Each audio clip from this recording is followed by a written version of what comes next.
And welcome, welcome, welcome. This is Peter Winick. I'm the founder and CEO at Thought Leadership Leverage, and you're joining us on the podcast today. Today, my guest is hardly a guest. He lives here too. It's Bill Sherman, who's the Chief Operating Officer at Thought Leadership Leverage, as well as the co-host of the podcast and the lead of our organizational thought leadership practice area. So I know him quite well. And those of you that don't can look up some info on him, but I'd rather we just dive right in. So, hey, Bill. What's going on? Hey, Peter. So what I was thinking we could do today is sit down and just have a conversation. You and I spend a lot of time working with individuals and organizations around thought leadership and just do a conversation around sort of state of thought leadership, some of the trends that we're seeing, and bounce back and forth. Yeah, so that would be fun. Couple things, I'll throw out a couple things that I'm seeing, and I think if you throw out some, and we'll see where we wind up. So one is, you and I have sort of latched on to this, I would call it more than a trend. I think it's here to stay, of large organizations making significant investments into thought leadership, but for different reasons than the folks that we've traditionally worked with. So, big organizations, high tech, financial services, professional services, nonprofits, like what do you see underneath that? Like, what's in it for them to start to get into the thought leadership game, if you will?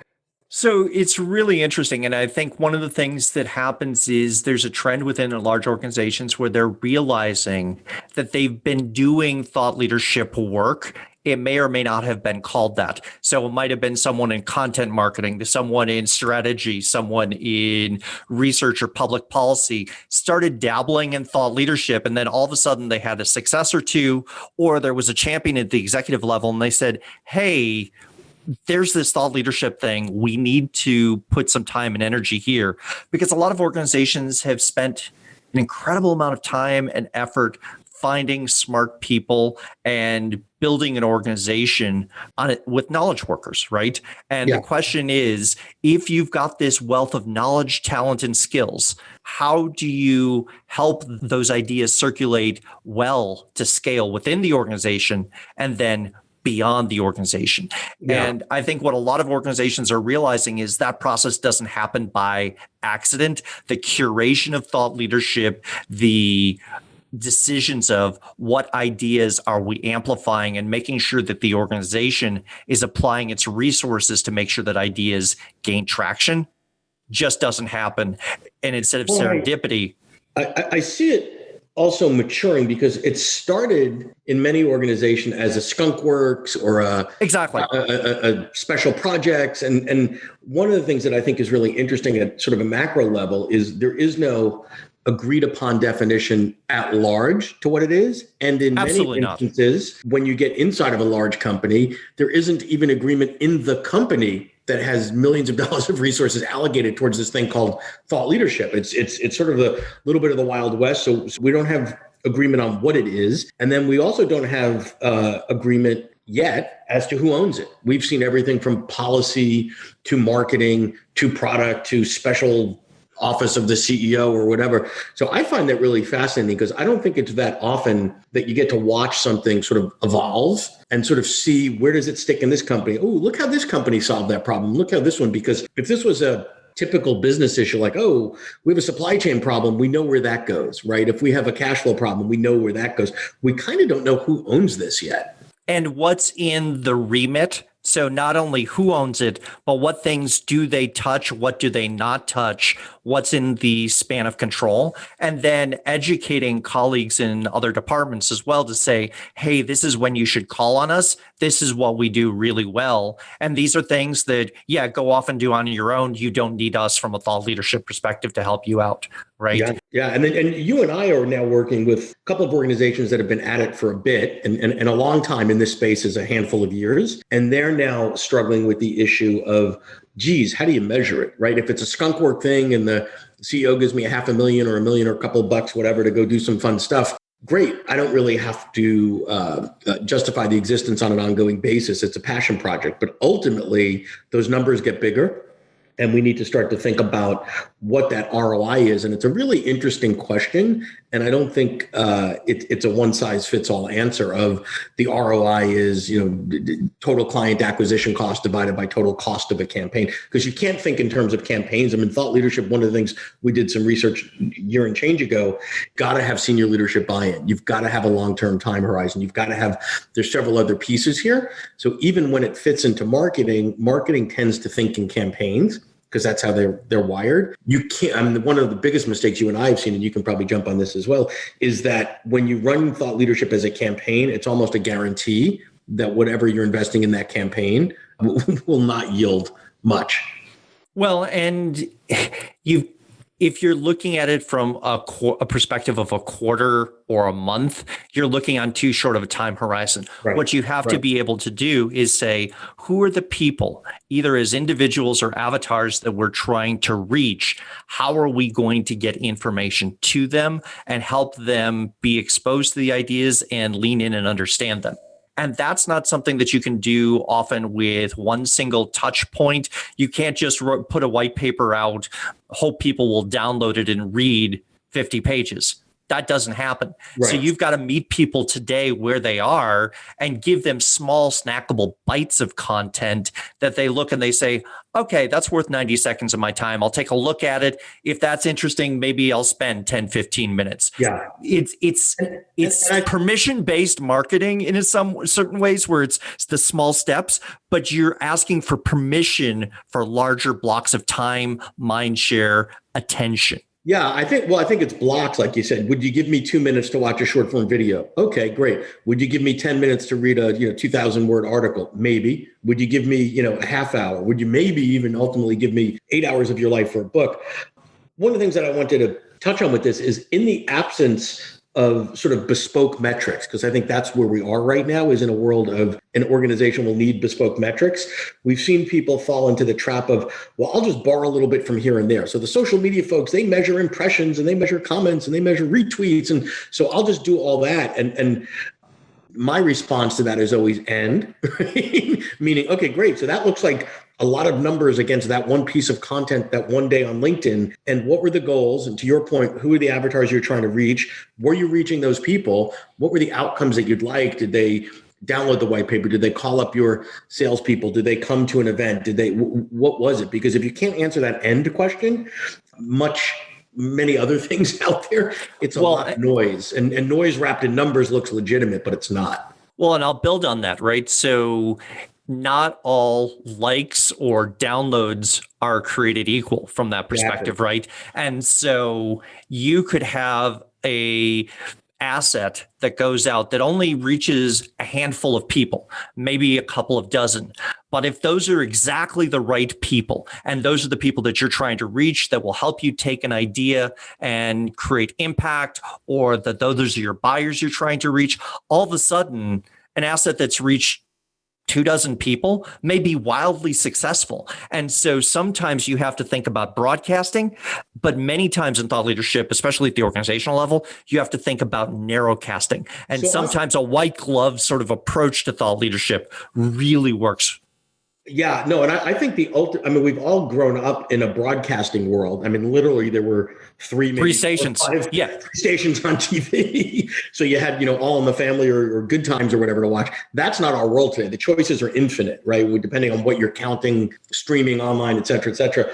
So I think the narrowcasting piece is really the key. I know in our work, and actually we eat our own dog food in our work on behalf of ourselves as well. When someone says to me, I saw that thing that you did, that video that you did, whatever, and it felt like you were talking right to me, or you were describing exactly the symptom I have. And the symptom isn't marketing demographics, 18 to 40 male married or something like that. It's like, wow, you figured out what kept me up at night. And I think that's really the secret to really good narrowcasting is thinking about, you probably don't need to reach hundreds of thousands. If you do, there's probably better ways to do it or more effective ways to do it.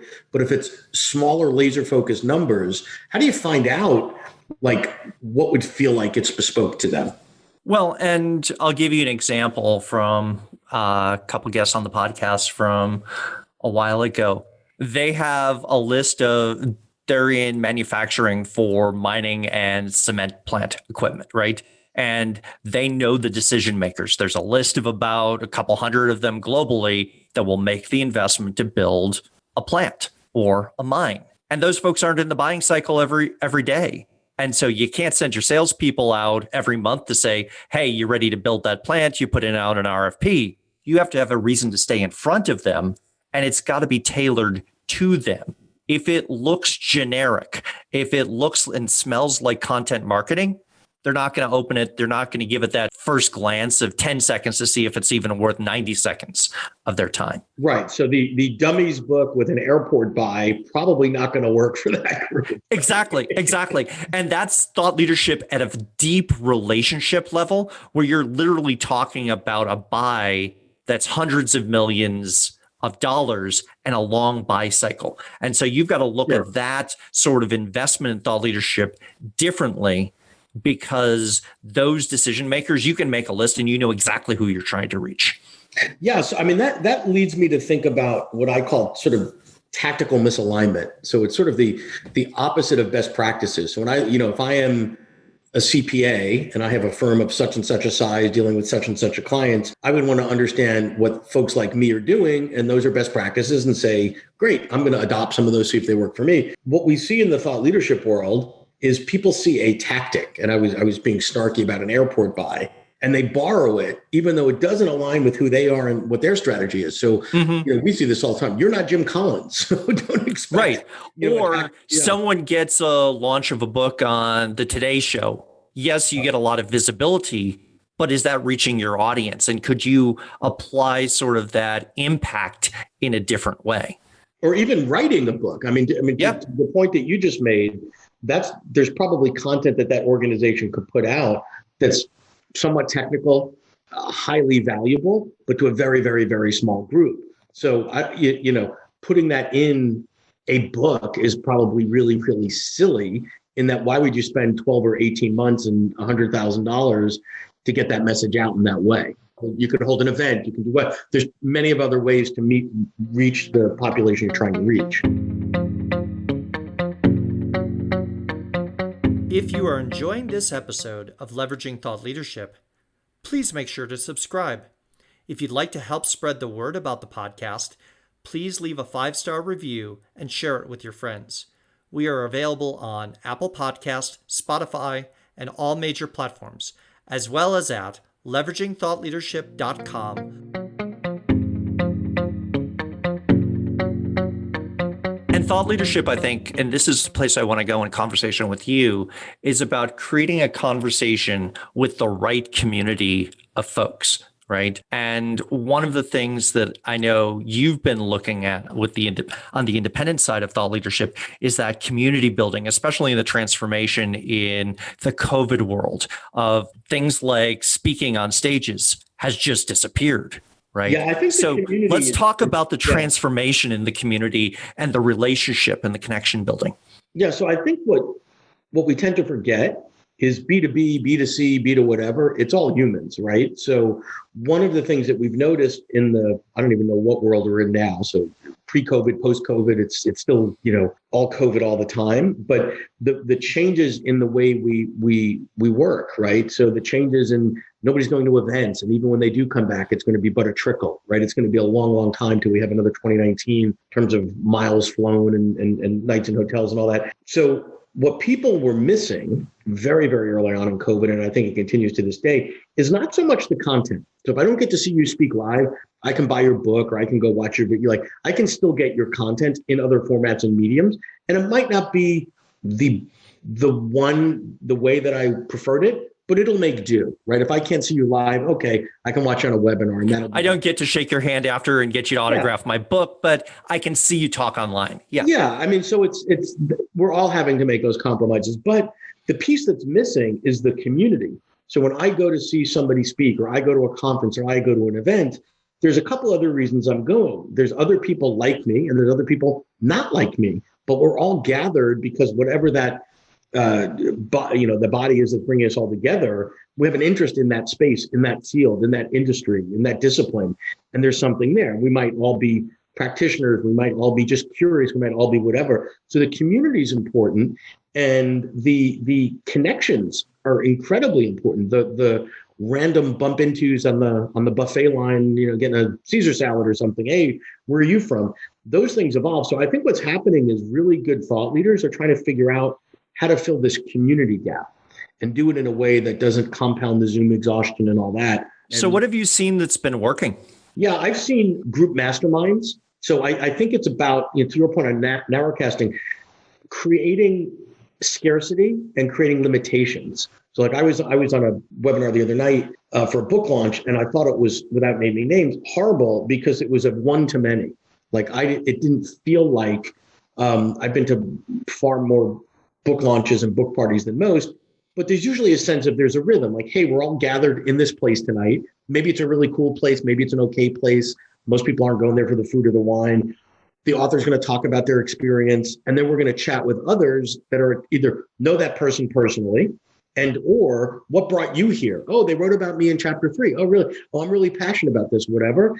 And this was more of a broadcast, and I felt like it could have been recorded and I could have watched it at any time. I didn't have to be there at that time, at that day, because there was no interaction amongst whether it was dozens, hundreds, or thousands that were in the audience. And I think that sort of sense of interactivity, and you make a good point that we don't need to be in person, but we want to be part of the conversation. We don't want to just listen to the presentation. How do we get involved with the idea? One of the things breakout rooms are key. Yeah. So where I was going before is masterminds are important. If you can create some small group continuity, I think one-offs versus continuity. I want to be able to think about something and come back to my tribe, next Thursday and say, I was struggling with this and here's what I thought, or the comment that Bill made got me thinking. And I think there's this build, call it a cohort, call it whatever, than a transaction of this is a one-off piece. Well, and where I was going with that is not only the masterminds, but the flow of conversation, both on LinkedIn and then on new tools such as Clubhouse at this point. And I don't know if Clubhouse will live and become a standard or not. But at this point, people are experimenting with new ways of driving conversation and having those community-based conversations, right? Where you can have people who have similar interests can dip into a conversation and say, yeah, I want to be a part of this for a while. And that's something that I think has accelerated the flow of ideas. I think ideas are moving actually faster now than they did in a pre-COVID world. Well, I think they're moving faster. And I think I was talking to someone the other day, and it actually happened to live maybe 10 or 15 miles from me, but it didn't matter. And the conversation was about, in COVID world, yes, the benefit we have is we're not traveling as much, we're not commuting, whatever, but time is sort of pointless now, right? So I'm, where is it where you are? Where is it where you are? Oh, I've got a client in Paris. I've got a client in here. I've got a client in Israel, whatever. You're sort of all over the world all the time, which is good and bad, right? Like it's kind of cool that I think there were these preconceived notions of, oh no, I'm a North American practitioner, or, I live in the Northeast, or none of that matters. We all live in front of Zoom these days. Right, exactly. And so with that, it is quite common that you're following the sun on a series of calls. I know you do it and I do that, right? And so it's interesting when you hear ideas cascading because it used to take a lot longer for thought leadership within one market to travel to other markets. I think that time is compressing. Yeah, because if we were getting a lot of our information in the event space, the barrier to entry to an event is if I was, in Paris and your event in Las Vegas, that's pretty high, that bar, because cost, opportunity, cost, time, whatever. So not that I wouldn't go, but the difference between that and like, this is maybe kind of interesting. I'll pop in on a Clubhouse for 5 minutes, totally different game, almost zero barrier to entry. And then I can decide if I like it or not. I wouldn't, invest $5,000 in a week of my time to go to Vegas from Paris unless I was really, really sure or thought that I would get something out of it versus 20 minutes on Clubhouse. Like that's a pretty easy bet. Well, and this goes back to our point on barrier to entry. If we make it for the snackable bites that you can dip your toe into the water, see if it's interesting. And if you go, yeah, it was 5 minutes of my time spent, I'm not feeling it, you move on, right? The investment to go travel to that conference in Paris. And okay, so you've traveled to Paris and you've got other things planned, but at the same time, you've spent a lot of time offline, and you got to make sure that in-person event is worth it. And I think one of the things we'll see coming back is people will be more conscious about the choices they make of what do I attend in person versus what can I do remote. Yeah, when the sunk costs are low, like I've been to several events where I knew within an hour, like this is not going to be a good 2 days. Like I'll make the best of it and I'll develop some relationships and blah, blah, blah, blah, blah. But this is not what I expected. But you're on the cruise ship and the cruise ship is set sail, right? Yeah, pretty much. Yeah.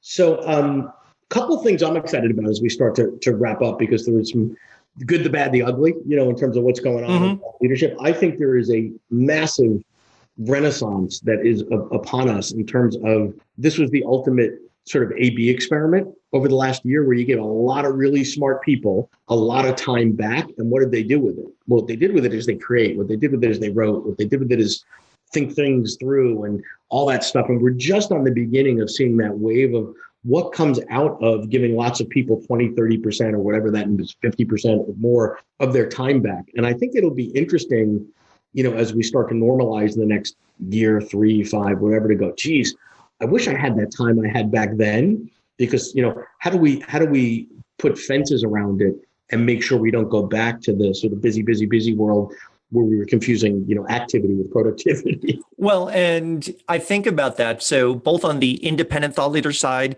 your speakers, your consultants, as well as your organizational thought leaders, the people who are putting ideas out there, I would assume, and I don't have data on it, but that many of those folks were flying and traveling and were road warriors, right? And we have sort of 3 cycles on that, right? The pre-Wi-Fi on planes world, where you brought a book or you did something on your laptop, but you had time to stop and think, right? Right. Then you were in a mobile office at 38,000 feet where you were still connected. You weren't doing Zoom calls, but you were still doing emails and that, and still accountable to be productive. Now, that sort of time travel fatigue and everything, like you said, I think you wind up having this renaissance of creativity where people look and say, well, shoot, I do have more time and I don't have that travel fatigue. It'll be very interesting. I think you also have the brain cycle, because I knew in my world when I was traveling as much as I was, when you're on a plane, there are certain things, there were 2 different plane activities I would do. Deep thinking, because I don't have the phone or anything else, and say, good, wow, 3 hours of uninterrupted time. That's a gift. I can go think about some things.